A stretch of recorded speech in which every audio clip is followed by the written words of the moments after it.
Hey guys, tonight we are diving deep into the 20 darkest truths about the former wearers of the English crown. Do you imagine absolute power guarantees a peaceful end?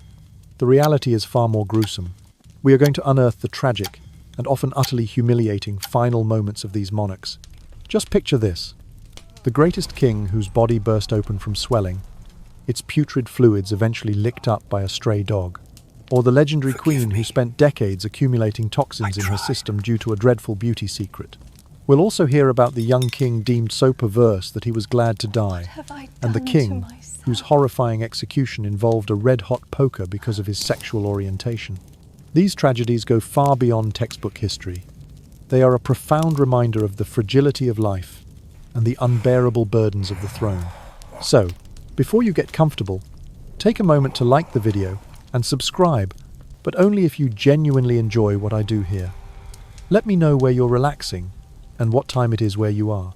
There's always something fascinating about knowing that we're all listening to these historical secrets together, regardless of time zone or location. After all that power and pomp, what was the most humiliating thing they had to face before they finally closed their eyes? Now, dim the lights, maybe turn on a fan for that soft background hum, and let's ease into tonight's journey together. The first most bizarre and terrifying death.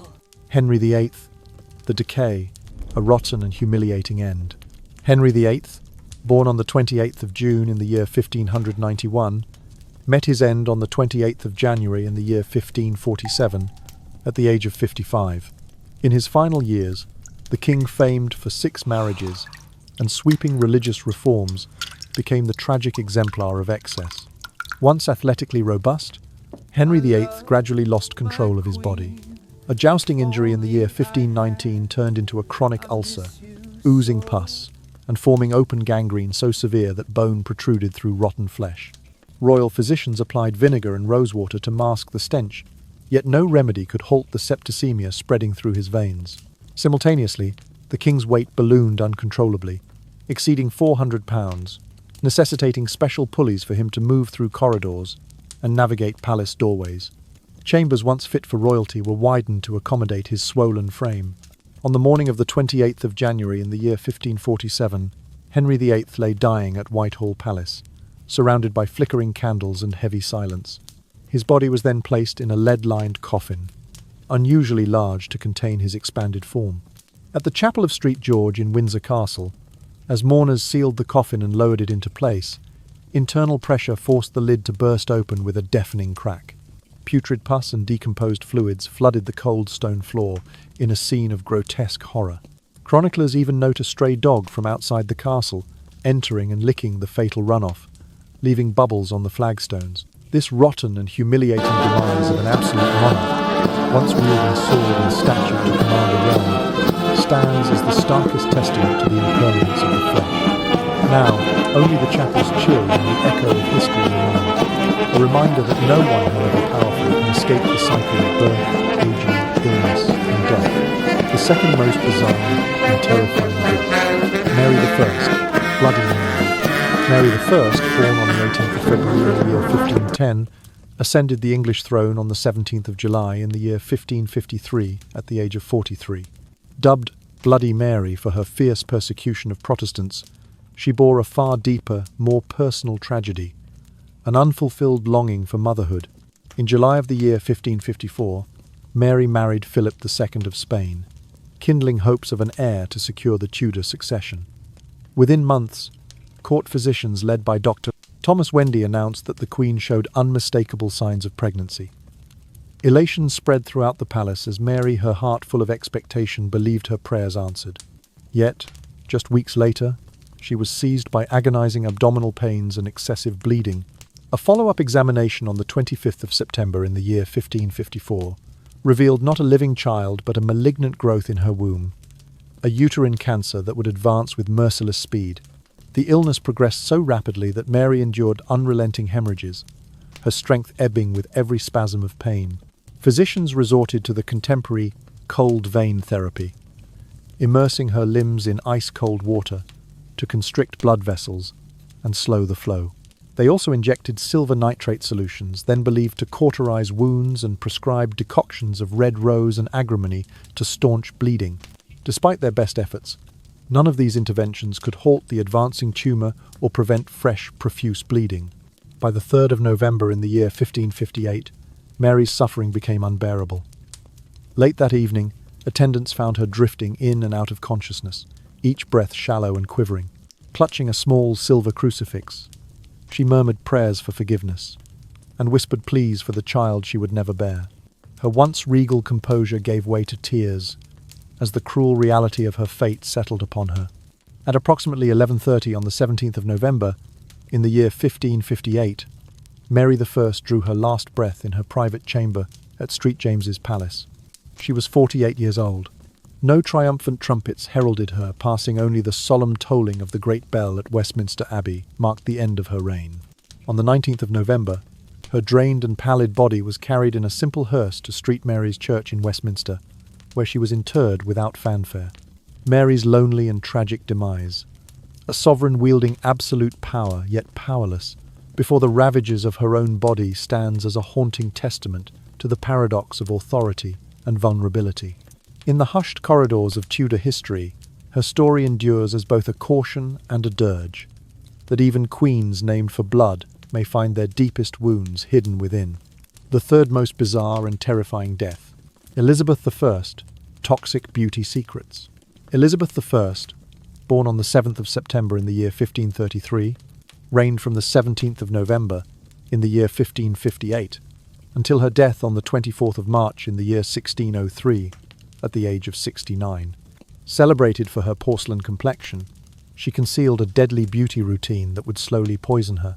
For over 44 years, Elizabeth I faithfully applied Venetian ceruse, a stark white lead and vinegar paste, to mask any blemish and project regal authority. Though the makeup ensured her face remained flawlessly pale, it deposited lead carbonate into her skin, gradually destroying her nervous system and ravaging her kidneys.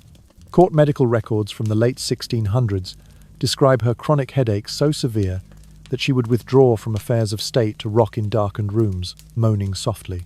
Her lips, always painted a vivid crimson, were cleansed and revitalized with mercury-based unguents. Applied each morning and again at night, the mercury penetrated her delicate skin, causing tremors and occasional seizures. Her vision blurred. She complained of burning behind her eyes as heavy metals accumulated. Still, her mind remained sharp. She delivered stirring speeches to Parliament, even as her body betrayed her. On the 23rd of March in the year 1603, Elizabeth complained to her ladies-in-waiting of dizziness and waves of nausea symptoms, now attributed to acute lead poisoning compounded by kidney failure. She refused to lie or sit, whispering firmly, "If I fall, I shall never rise again." For 15 long hours, loyal attendants propped pillows around her feet and lower back to keep her upright. As midnight approached, her strength slipped away. At approximately 2 o'clock on the morning of the 24th of March, Elizabeth I drew her final breath at Richmond Palace. She stood or was held standing until her last moment. Her body, still bearing the ashen lead-white hue of her cosmetics, was laid in state in the presence chamber, draped in royal vestments. On the 27th of March 1603, a modest funeral procession carried her coffin to Westminster Abbey. Mourners wore simple white veils, an echo of her final pallor rather than glittering regalia. No trumpets sounded. Only hushed footsteps and measured tolls of the Abbey's bells accompanied the Queen's passage. Elizabeth I's demise, bold, tragic, and self-inflicted by her toxic beauty practices, stands as a haunting testament to the perilous intersection of vanity and power. In the silent grandeur of the Abbey, her story lingers like a faint perfume. Even the most legendary beauty carries a fatal price. The fourth most bizarre and terrifying death. Edward V, the boy king and the festering swelling. Edward V, born on the 2nd of November in the year 1470, succeeded to the English throne on the 9th of April in the year 1483 at the tender age of 12. Celebrated by the public as the gentle boy king, he was also whispered to harbour secret passions for occult lore late at night. He and his sister Elizabeth studied grimoires and charted the movements of the stars. Within weeks of his accession, Edward's reign was cut short by the machinations of his uncle Richard, Duke of Gloucester. On the 24th of June in the year 1483, Edward and his younger brother were confined to the Tower of London. Though records remain scant, most chroniclers agree that the boy king met his end in late June of that same year, scarcely 13 years old. When his body was later discovered secretly removed from the tower, it bore grotesque signs of a horrific illness. His flesh had swollen to prodigious proportions, distended like an overripe fruit, and painful pustules covered every inch of skin. Medical historians now suspect he suffered from acute septicemia or a necrotizing infection, conditions that would have caused excruciating agony. Yet even in those final moments, Edward's mind remained shockingly clear. Witnesses recorded him whispering, "I am glad to die," as if release from his torment offered solace rather than fear. The swelling was so extreme that his limbs appeared immobile beneath layers of taut, glistening skin. Surgeons who performed no formal autopsy pierced the largest boils in a desperate attempt to drain the purulent fluid. But the effort proved futile. His once svelte frame, admired in courtly procession, was now unrecognizable, transformed into a horrific tableau of inflamed flesh and oozing sores. On the 1st of July in the year 1483, Edward's body was hastily interred in a simple grave at the Church of St. Peter ad Vincula within the tower precincts. No royal regalia accompanied him. The dawn ceremony, attended by a handful of priests, was conducted in near silence. The public, unaware of the full extent of his mutilation, only learned of the boy king's tragic affliction in whispers long after his burial. Edward V's tragic and grotesque end, his body ravaged by disease. Even as his spirit reportedly welcomed the release, stands as a stark lesson in the fragility of youth and the perils of unchecked power. In the dim light of medieval London, his swollen, festering corpse became a silent, unsettling lullaby, a warning that even the purest soul can be consumed by hidden horrors, and that authority gained too swiftly may be lost just as suddenly. The fifth most bizarre and terrifying death, William the Conqueror, the explosive end. William the Conqueror, the first Norman king of England, was fatally wounded in a riding accident and died on the 9th of September in the year 1087 at the age of 59. Yet it was not the injury itself, but the fate of his decomposing corpse that secured his place among history's most unsettling demises. After passing away at Rouen, his body was prepared for transport to Caen Abbey. The stone coffins typical for royalty proved too small to contain his swelling form. In the chill air of early autumn, rapid putrefaction set in. Attendants eager to expedite the burial forced his flesh into the narrow lead-lined case, compressing every limb and torso into the cramped interior. When the time came to seal the coffin and enter the cathedral, no one anticipated the tragic spectacle that would unfold. As the lid was lifted on the 10th of September, 1087, the tension from compressed gases and pressure inside became unbearable. With a hideous crack resembling the report of a cannon, the coffin burst apart.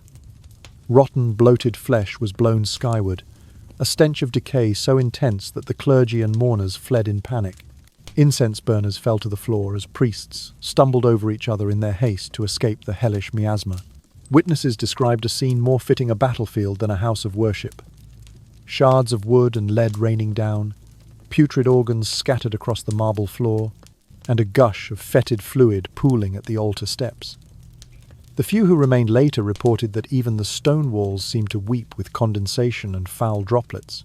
Outside, a stray dog, attracted by the overpowering stench, slipped through the great doors and lapped up every last drop of the corrupt effluent. The disastrous spectacle left no doubt. Even a king famed for subduing England by force could not master the relentless power of decomposition. William's explosive end became a macabre morality tale, warning that the mightiest conqueror remained subject to nature's ultimate decree. His fragmented remains were hastily gathered, re-washed with wine and vinegar, and reinterred in a larger sarcophagus, kept open just enough to release the inevitable gases. In the hushed corridors of Caen Abbey, the echo of that fateful explosion still lingers, a grim reminder that flesh, no matter how mighty in life, may betray its master in death. William the Conqueror's final chapter endures as one of history's most grotesque monuments to the fragility of human power. The sixth most bizarre and terrifying death. Henry I, death by lamprey. Henry I, born on the 10th of August in the year 1068, succeeded his brother William II to the throne of England on the 2nd of August in the year 1100. Renowned both for his formidable leadership and for fathering hundreds of illegitimate offspring, he reigned for 35 years before meeting an abrupt and peculiar end on the 1st of December in the year 1135, at the age of 67. To celebrate the 25th anniversary of his coronation, Henry I hosted a lavish banquet at Lyon Castle in Normandy. The centerpiece of the feast was lamprey, a parasitic eel-like fish famed among European nobility as a symbol of power and prestige. Prepared with rich wine and exotic spices, lamprey struck a dramatic note on the royal table. Yet Henry's court physicians had earnestly warned him that the dish was heavy and difficult to digest. Undeterred, the king indulged repeatedly in second and third helpings. As the hall buzzed with minstrels' songs and the clink of silver goblets, Henry leaned back, savouring the lamprey's peculiar gelatinous texture. But around half an hour after his final taste, the monarch cried out, "By God, such agony!" A violent spasm seized his abdomen, and he doubled over in excruciating pain. Court attendees watched in horror as his face twisted, his hand clutching his midriff. The rich mucus and undigested fragments of the lamprey had clogged his esophagus, triggering relentless cramps and unstoppable vomiting. Physicians rushed to his side, administering strong emetics and performing acupuncture to relieve the pressure. Yet none of their remedies could dislodge the obstruction or stem the internal onslaught. Within minutes, Henry collapsed into unconsciousness, his breath growing faint amid gasps of distress. By the dawn of the 1st of December, 1135, the once vigorous king lay pale and drained in his splendid hall, surrounded by stunned nobles. His spirit departed quietly in stark contrast to the violent convulsions that had preceded it. There was no time for solemn prayers at his bedside. Heralds could only murmur the news: "The king is dead." Henry I's body was carried by mourners to Lisieux, where it was interred with modest ceremony. His sudden demise, the result of a seemingly innocuous indulgence, sent shockwaves through Christendom. It stood as a sobering testament that even a conquering monarch, master of battlefield and chancery, could be felled by a single, ill-fated meal. In the hush that followed, the lamprey scandal became legend, a cautionary tale that small desires, once dismissed, may wield tremendous, unforeseen power. Henry I's death by lamprey endures as one of history's most bizarre reminders that even royalty must bow before the consequences of unchecked appetite. The seventh most bizarre and terrifying death, Henry VI, victim of the White-Red Civil War. Henry VI, born on the 6th of December in the year 1421, ascended the English throne on the 31st of August in the year 1422 at barely 9 months old. Known for his gentle temperament and devout piety, he was widely regarded as ill-suited to the burdens of kingship. His reign was dominated by the Wars of the Roses, an internecine conflict pitting the Red Rose of Lancaster against the White Rose of York. As the struggle wore on, Yorkist forces gained the upper hand. Following the catastrophic Lancastrian defeat at the Battle of Tewkesbury on the 4th of May in the year 1471, the boy king found himself deposed and prisoner to his enemies. He was confined to the Tower of London, his once splendid chambers replaced by a dank, silent cell. Stripped of power and dignity, the former sovereign's health and spirit deteriorated in the shadowy prison. On the 21st of May in the year 1471, at the age of 49, Henry VI met a death as quiet as it was chilling. There was no public trial, no scaffold. Chroniclers agree that assassins, likely Yorkist agents, muffled his final breaths by pressing a pillow firmly over his face until all sound ceased. The method ensured that no cries for help would echo through the stone corridors. In the dim recesses of the tower, the gentle king slipped away without trumpet fanfare or royal proclamation. His body was discovered the following morning, limp and lifeless upon the cold flagstones. His royal garments lay rumpled, as if in a final, desperate struggle. There was no official announcement. The news spread through whispered notes among guards and courtiers. On the 24th of May, his remains were conveyed to Chertsey Abbey and interred beneath a simple slab inscribed Henrius Sextus Rex, a modest tomb for a king whose lineage had once promised so much. Henry VI's silent extinguishing in that lonely dungeon stands as a stark testament to the cruelties of political ambition. The prince who had been anointed as a living emblem of divine right was felled not by sword or cannon, but by a pillow's soft oppression. In the hush of the tower's corridors, his final breath became an unsettling lullaby, a reminder that innocence and authority, when caught in the maelstrom of power, may be smothered without a single trumpet's sound. The eighth most bizarre and terrifying death. Edward IV, mysterious poisoning. Edward IV, born on the 28th of April in the year 1442, ascended the throne of England on the 9th of April in the year 1451 at the age of 8, only to be briefly deposed and then restored on the 3rd of October in the year 1460, eventually reigning until his untimely death on the 9th of April in the year 1483 at 42 years old. Renowned for his striking appearance and decisive victories in the Wars of the Roses, Edward's demise took place just days before he planned his son's coronation, an event that promised stability yet never came to pass. In the early days of April, in the year 1483, Edward fell ill with alarming suddenness. Chroniclers record that on the 5th of April, he awoke with a violent fever, convulsions, and severe gastrointestinal distress. His physicians diagnosed a grave and violent illness, but the rapid onset and acute symptoms, shaking chills, delirium, and relentless vomiting, were unlike any natural malady of the time. Throughout those final days, Edward remained lucid enough to convene his council and issue precise instructions for his heir's succession. He summoned his closest advisers on the 7th of April, dictating the guardianship of his son and the settlement of estates, a composure centuries later interpreted as evidence that he suspected foul play rather than mere sickness. By the 9th of April, Edward's condition deteriorated dramatically. Despite the application of leeching and poultices, and the administration of strong herbal concoctions imported from France, his strength ebbed away. Just before midday, he lapsed into unconsciousness, his breathing shallow and laboured.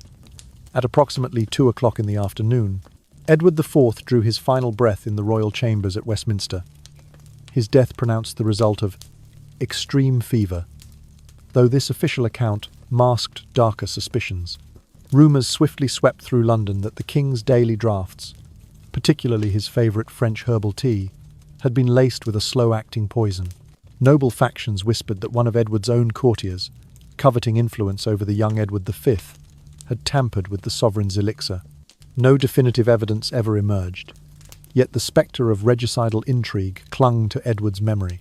Edward's body was laid in state in the Painted Chamber and interred at St. George's Chapel in Windsor Castle on the 16th of April, 1483. The funeral was marked by muted sorrow and guarded secrecy, as though the court wished both to honour the late king and to shroud its own inner turmoil in silence. Edward IV's mysterious poisoning, his valiant spirit undone by unseen toxins, serves as a chilling testament to the lethal interplay of ambition and betrayal. In the hush of Windsor's cloisters, his memory drifts like a ghostly warning. Power may elevate a man to the throne, but it cannot shield him from the poison that seeps from within.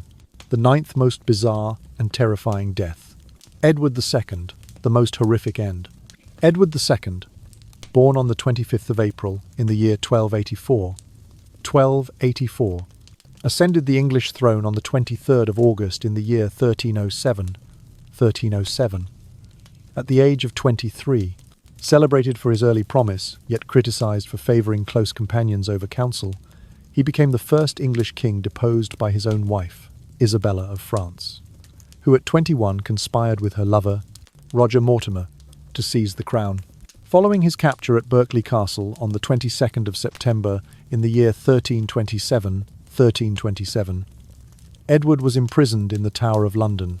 Stripped of all authority and comforts, the deposed monarch endured constant humiliation. Chroniclers agree that in his final days he was held in a dark, narrow cell, with little more than the echo of guards' footsteps and distant church bells as company. On the 21st of September, 1327, Edward II met a death so brutal, it eclipsed even his most shameful defeats on the battlefield. Prisoners and officials later recalled that, under orders to keep his final moments silent, assassins forced a red-hot iron rod through his anus. The searing metal burned through flesh, muscle, and bone. His agonized screams rang out in desperate, fading echoes against the cold stone walls, restrained not by mercy, but by the cruel necessity of stealth. No water or salve was offered to ease his torment. After paroxysms of convulsions and the splattering of blood against damp masonry, the king collapsed. His spirit departed in a haze of unbearable pain, leaving behind a scene of gore and horror that would shame any court. Edward's body was then hastily removed and buried without ceremony, as though the very memory of his suffering needed to be concealed. This grim execution stands as a stark reminder that power, no matter how absolute, offers no shield against hatred and prejudice. Edward II's purported homosexuality and favoritism made him a target for both political and social condemnation. His final punishment, as shocking as it was silent, underscored the lethal lengths to which his enemies would go. In the hush of the tower's corridors, that candle-lit cell retained the faint, dreadful memory of a king's last breath. Edward II's horrifying end, a sovereign undone by a red-hot spike, remains etched in history as a warning. Even a crowned head may fall prey to vengeance masked by the veil of night. The 10th most bizarre and terrifying death. Henry IV, the melting flesh. Henry IV, born on the 15th of April, in the year 1363, seized the English throne on the 22nd of June in the year 1399, after deposing his cousin Richard II. His reign of 14 years was beset by continuous rebellions, most notably the uprisings led by the Percy family and the Welsh revolt under Owen Glyndwr. By the spring of the year 1413, after years of stress and conflict, the king was stricken by a rare and horrifying skin disorder, now believed by historians to have been porphyria, a metabolic condition causing severe photosensitivity and tissue breakdown. Contemporary medical accounts describe how, by February of 1413, Henry IV's skin had become mottled and weeping, patches of epidermis sloughed away, exposing raw, bleeding flesh. A rancid stench pervaded his chambers in Westminster Palace, so overpowering that attendants soaked linen in scented vinegar to mask the odour. The king, once vigorous in council, became so debilitated that he could no longer stand for more than a few minutes, his knees buckling beneath him. During audiences in late April of that year, courtiers observed Henry reclining in a specially reinforced armchair, supported by cushions to relieve the agony in his hips and back. Every movement elicited fresh spasms of excruciating pain.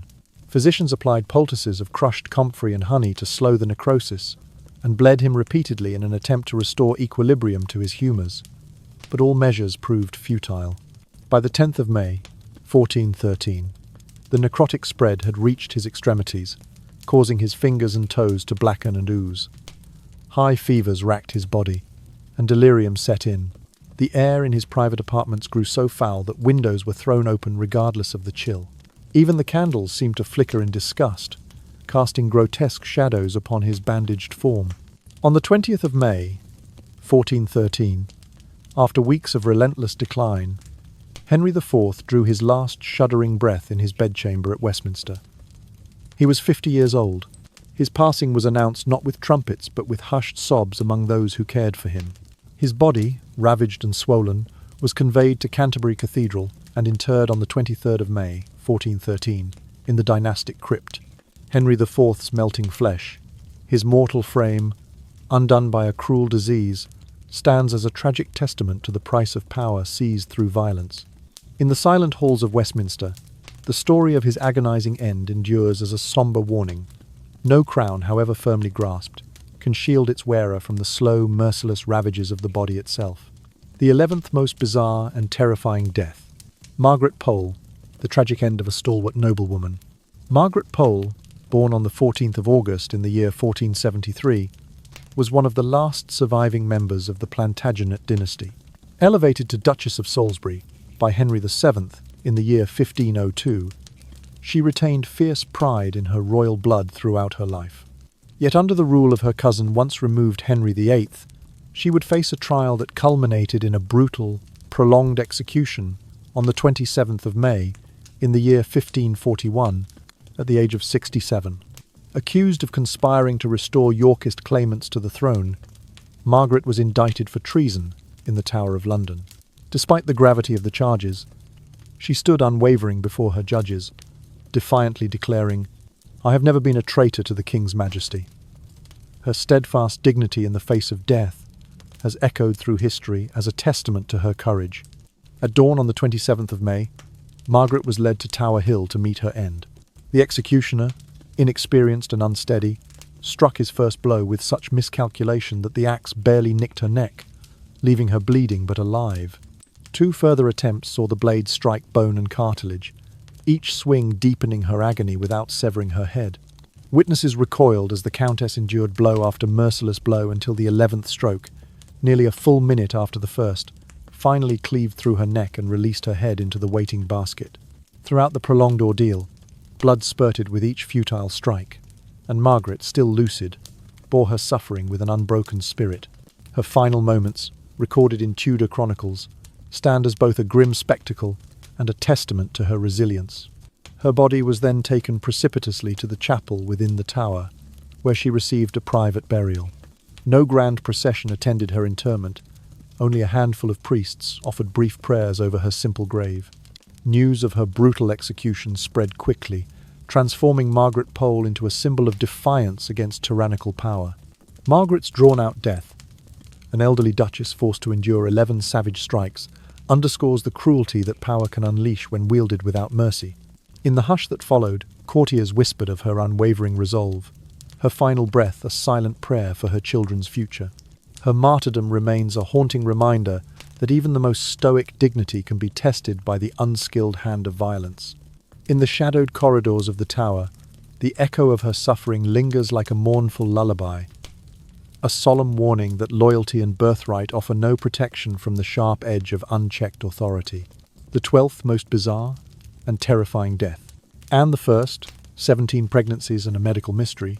Anne I, born on the 6th of February in the year 1665, ascended the thrones of England, Scotland, and Ireland on the 8th of March in the year 1702 at the age of 37.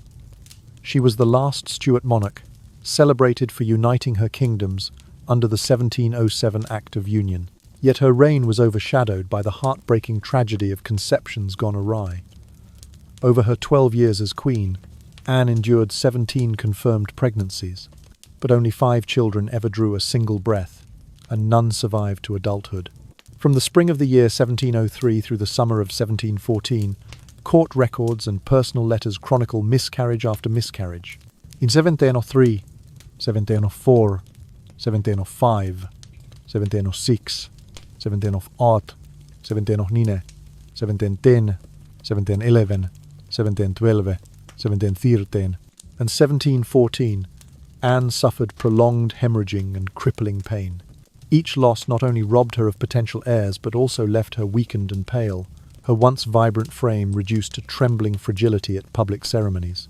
Modern medical historians believe Anne's repeated miscarriages and her final collapse were the result of a severe, hypercoagulable disorder, what today is known as sticky blood syndrome. This condition causes the blood to clot excessively, leading to placental thrombosis that starves the fetus of oxygen and nutrients. Tragically, a simple daily dose of low-strength aspirin, a common anticoagulant now, might have thinned her blood and prevented many of those disastrous clots. Instead, her body, bereft of such interventions, formed dangerous thrombi time and again, cutting short hopes of a lasting Tudor lineage. By the late summer of 1714, the cumulative toll of 17 losses left Anne's health in critical decline. On the 1st of August, in the year 1714, at Richmond Lodge, she was seized by a violent fever and relentless bleeding. Contemporary physicians described her final illness as a violent fever and flux. But today's specialists would note that her chronically compromised circulation and repeated blood loss rendered her vulnerable to infection and multi-organ failure. At the age of 49, Anne I drew her last breath, her body too exhausted to withstand the fever's grip. She was interred on the 3rd of August at Westminster Abbey, with a modest ceremony befitting a queen whose dynastic dreams had been cruelly thwarted. No elaborate effigies or sumptuous jewellery accompanied her coffin, only a simple relief of the Stuart lion, a quiet emblem of loyalty unfulfilled. Anne's tragic demise, her body betrayed by a hidden medical condition, and the absence of a life-saving daily aspirin bridges past and present. In the silent cloisters of history, her story endures as a testament to the fragility of life and the power of modern medicine, that even a sovereign's fate may hinge on a single, simple pill. The 13th most bizarre and terrifying death. Henry V, death by heatstroke. Henry V, born on the 16th of September in the year 1386, ascended the English throne on the 21st of November in the year 1413 at the age of 27. Celebrated as the epitome of chivalry after his resounding victory at the Battle of Agincourt on the 25th of October in the year 1415, he seemed destined for greatness. Yet in the summer of the year 1422, this storied warrior king succumbed not to sword or poison, but to the relentless force of the sun itself. In August of the year 1422, Henry V led his army on a grueling campaign through northern France. Day after day, under a scorching sun and stifling humidity, he pressed forward. Temperatures soared above 40 degrees Celsius, dehydrating men and beasts alike. Despite his legendary stamina, the king's body began to betray him. On the 29th of August, he was observed sweating profusely, his face flushed and his gait unsteady. Courtiers and soldiers noted his heavy breathing and glassy eyes, yet he refused rest. By the 30th of August, Henry's condition had deteriorated further. He complained of a pounding headache, relentless nausea, and violent convulsions. Roll call at dawn found him too weak to mount his horse.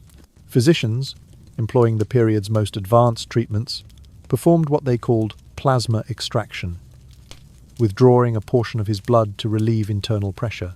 They applied cooling poultices of wine and crushed mint to his forehead and wrists, and administered elixirs intended to refresh the vital spirits.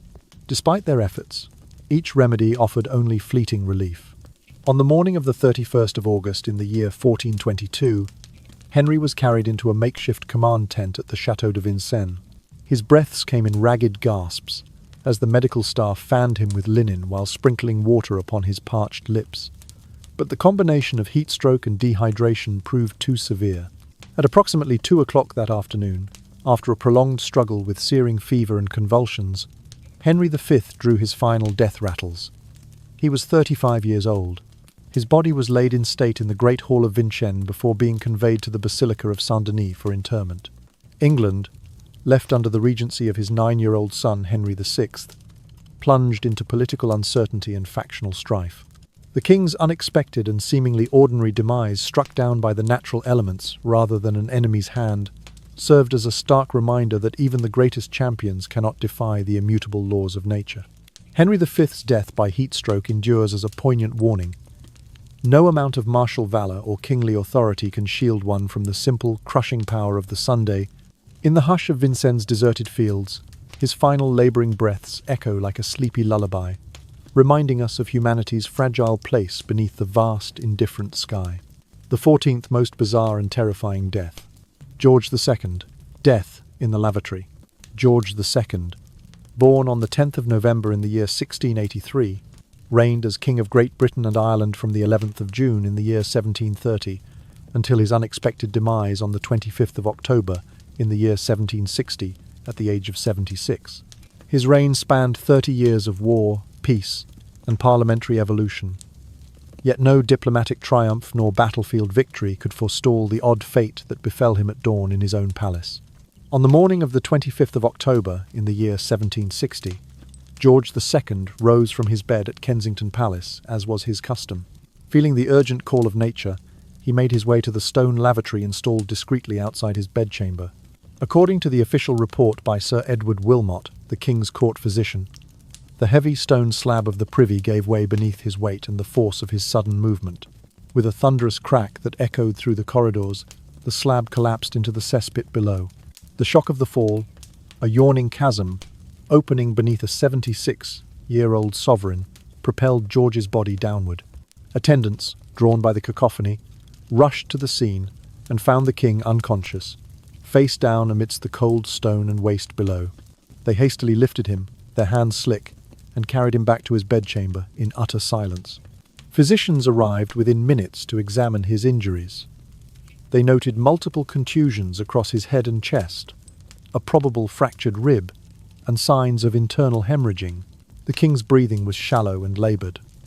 Blood from a head wound stained the cotton pillowcase. Despite the immediate application of comfrey poultices and wrapped bandages, and the administration of cordial elixirs to staunch bleeding, George never regained consciousness. At precisely 3 o'clock in the afternoon, after 6 harrowing hours of intermittent groans and raspy breaths, George II drew his final breath. The official cause of death was recorded as traumatic injury to the chest and head, though the collapse of a privy stone hardly seemed a fitting end for a king so versed in strategy and statecraft. His body lay in state in the cupola room of Kensington Palace until the 30th of October, when a solemn procession conveyed him to Westminster Abbey.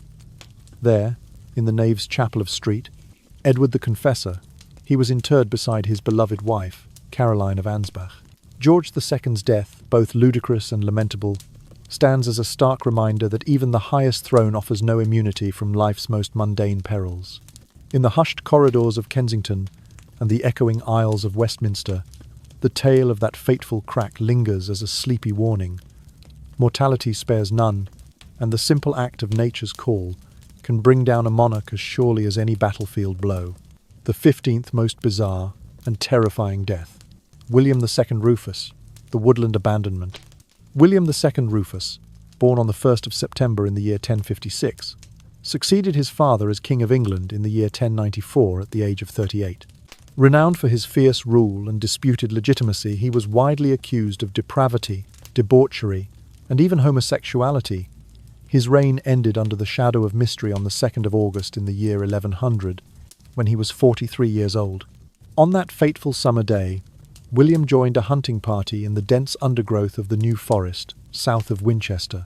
Chronicles of the time record that he pursued a stag with customary vigour, armed only with bow and arrows. At a critical moment, a single arrow, its origin unrecorded, struck him in the abdomen. Whether the shot came from an ill-aimed nobleman or a deliberate fratricidal plot by his brother Henry of Normandy remains a matter of heated debate centuries later. Rufus fell, his crimson tunic darkening as blood seeped through. Rather than summon immediate aid, the hunting party, bound by fear or loyalty, left his body prostrate beneath the ancient oaks. They rode on, the echo of hooves fading, until a small band of local villagers stumbled upon the wounded king. By then, hours had passed, and William's strength was ebbing fast. They gently loaded his body onto a simple cart and conveyed him to Winchester, where physicians pronounced him dead upon arrival. The most haunting aspect of this tragedy was not the fatal arrow, but the treatment of his corpse. For 3 days and nights, William's body lay unburied in a makeshift chamber, stripped of full Christian rites. The stench of decay rose from his unmourned remains as rumours swirled. Was this neglect a posthumous condemnation for his alleged sins? Only on the 5th of August was his corpse brought to Winchester Cathedral for hasty interment.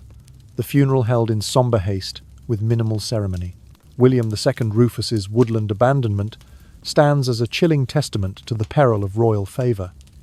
Even in death, the former king was denied dignity, reflecting a legacy tarnished by scandal and suspicion.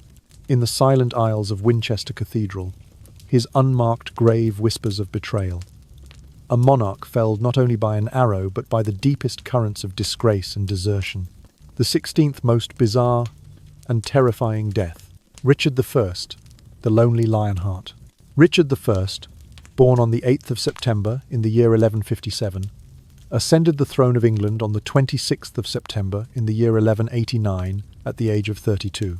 Celebrated across Europe for his martial prowess and indomitable spirit, he spent most of his reign abroad, forging alliances and waging war. His marriage to Berengaria of Navarre remained childless, and rumours of a soulmate-like bond with Philip II of France circulated amid whispers of knightly confidences and shared feasts. In the spring of the year 1199, Richard laid siege to Château de Châlus-Chabrol in the Limousin region of southwestern France. On the 26th of March, during a night assault, a defender's brass-tipped arrow struck him in the left shoulder. He was carried from the walls to a makeshift pavilion, where physicians cleaned the wound with aromatic oils and wine. Confident that the iron head had been removed, Richard resumed command, but the humid spring air and muddy encampment fostered infection. Within days, gangrene set in. The tissue around the joint turned a dark bluish, black, exuding a foul odour and oozing pus.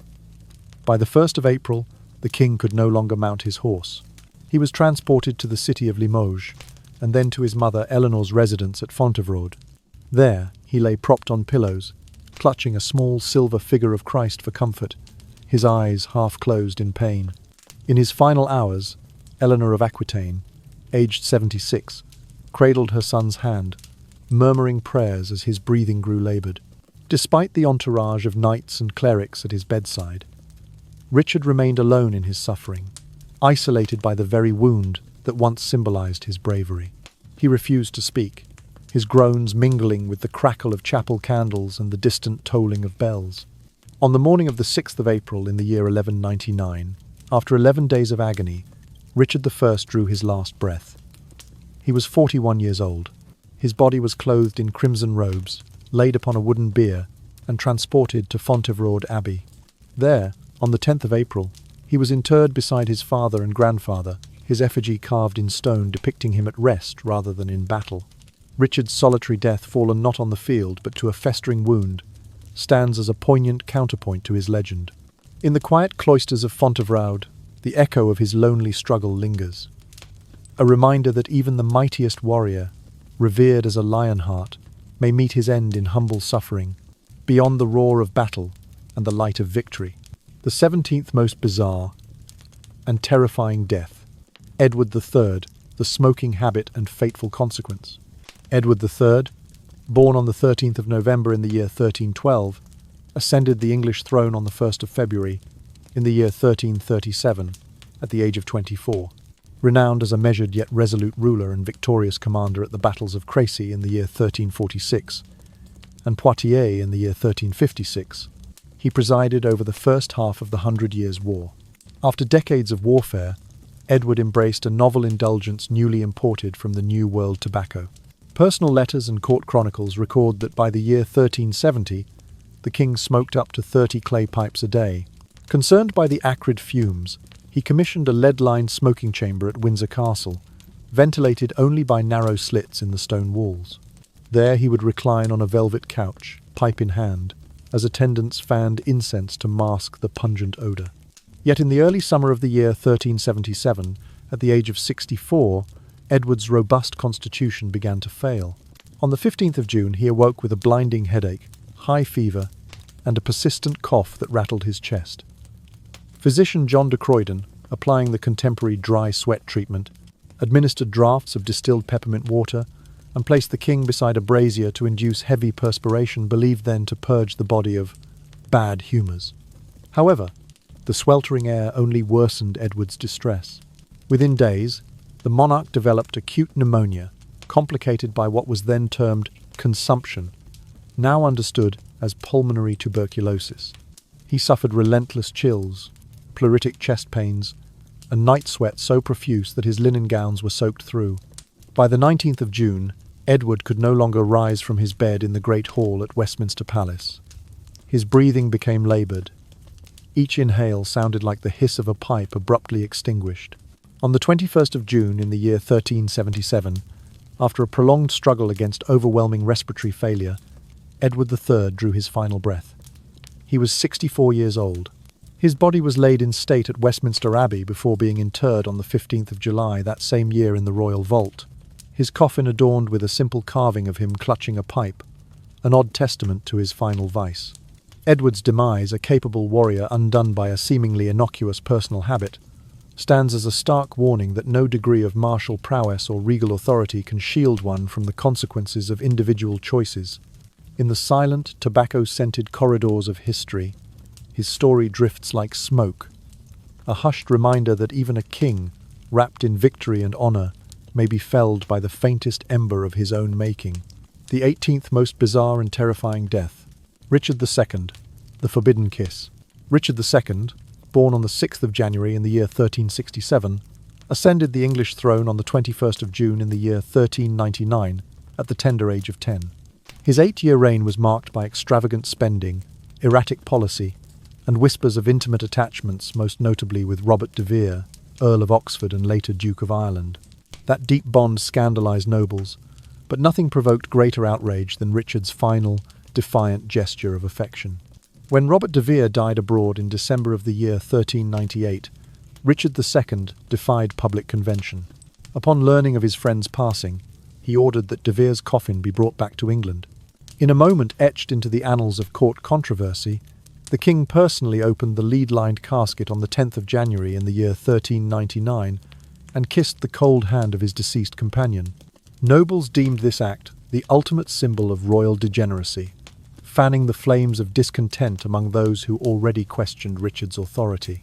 Under mounting pressure from disaffected lords, Richard's cousin Henry Bolingbroke, soon to become Henry IV, returned from exile and led a rebellion that culminated in Richard's forced abdication on the 1st of August in the year 1399. Stripped of crown and dignity, the deposed king was confined to Pontefract Castle in Yorkshire, his youthful vigour replaced by the bleak shadows of captivity. Richard's final days were spent in a cold, narrow chamber.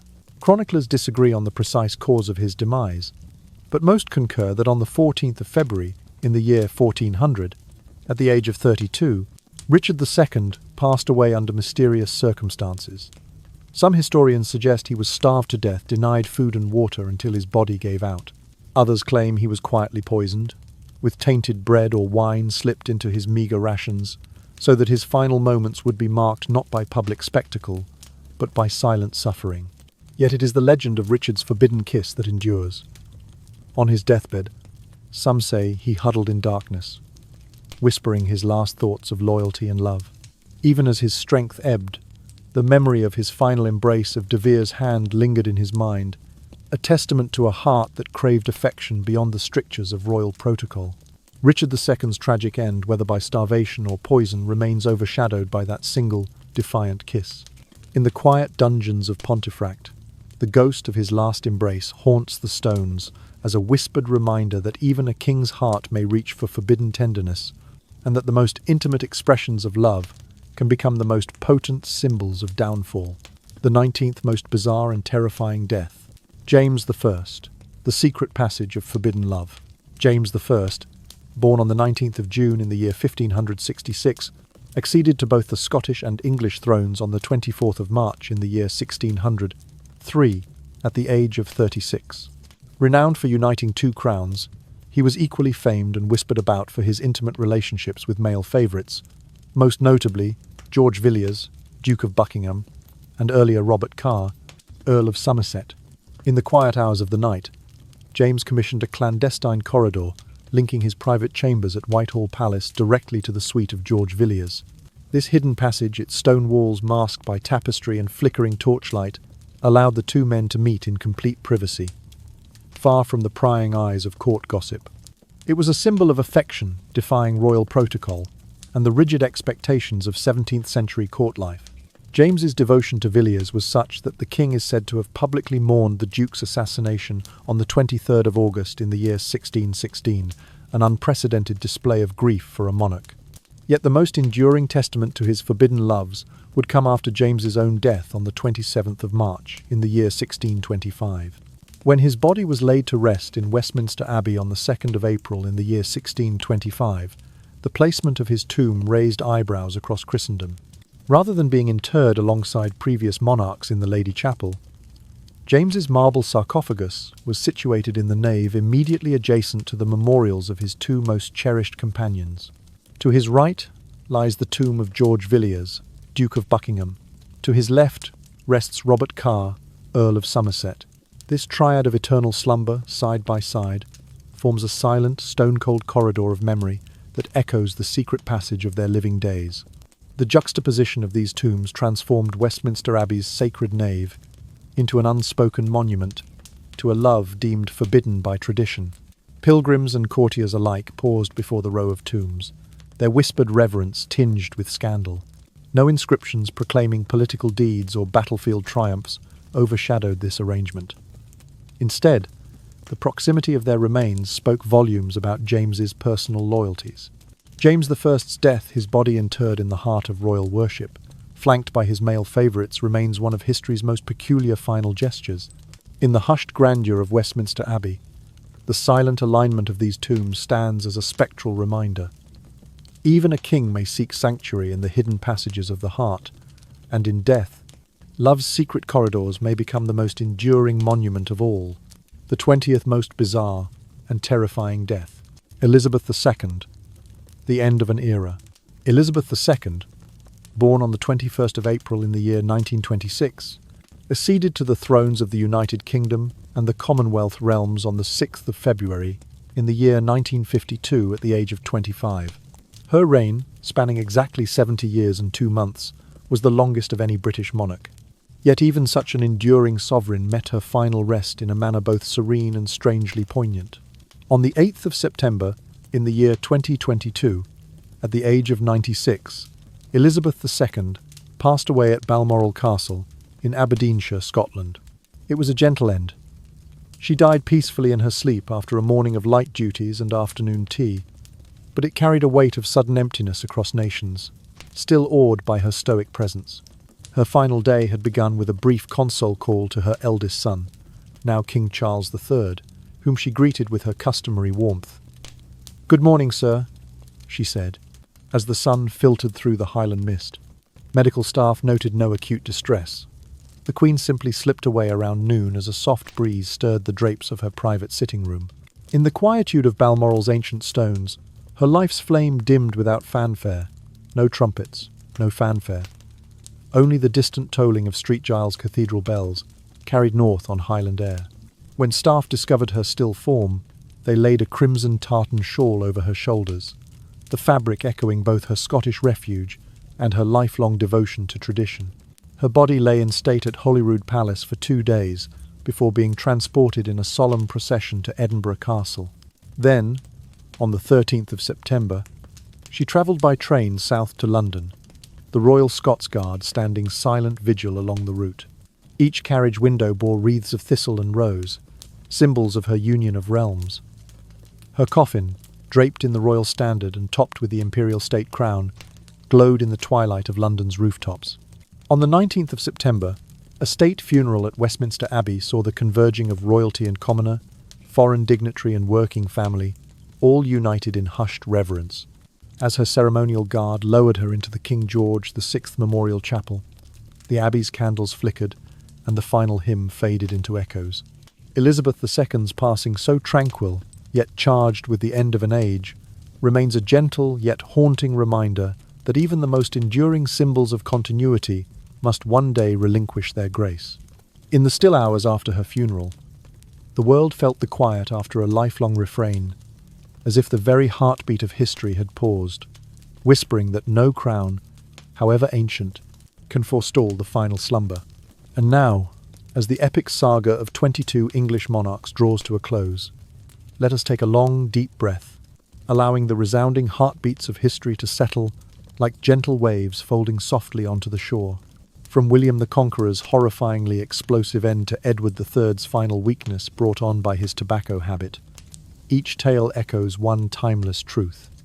Power, glory, and the sharpest sword alike are ultimately powerless against the law of birth, aging, sickness, and death.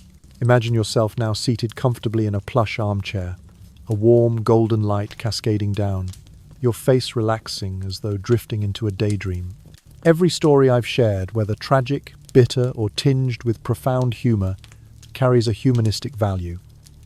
Empathy for those who once held life and death authority, yet had to confront their own mortal limits. Let the images of those proud kings on the battlefield, only to fade quietly into solitude or illness, blur like mist dispersing over a mountain peak, giving way to a calm that spreads through your mind. In this silence, we come to understand the meaning of humility, the bonds between people, and the compassion that no crown can ever purchase. The ultimate message woven through these narratives is this: great power does not guarantee eternity, and no matter how high one may stand, a kind heart, shared memories, and lessons from history remain the most enduring treasures. Carry this reflection into your dreams, so that each night when you close your eyes, you enter a moment of peace, your mind gently soothed by compassion and the thirst for understanding. And now, as the light of day softly fades, please set your phone aside, gently lower your eyelids, and feel your breath slow to a steady rhythm. Peace already surrounds you, waiting only for you to let go of every worry and surrender to the even cadence of your breathing. as sleep arrives like a gentle friend, whispering to you, "Sleep well, and may your dreams be filled only with the gentlest things." If you have enjoyed these quiet chapters of history, don't forget to subscribe to our channel so you won't miss the newest and most remarkable videos we have in store. Wishing you a serene night and star-filled dreams.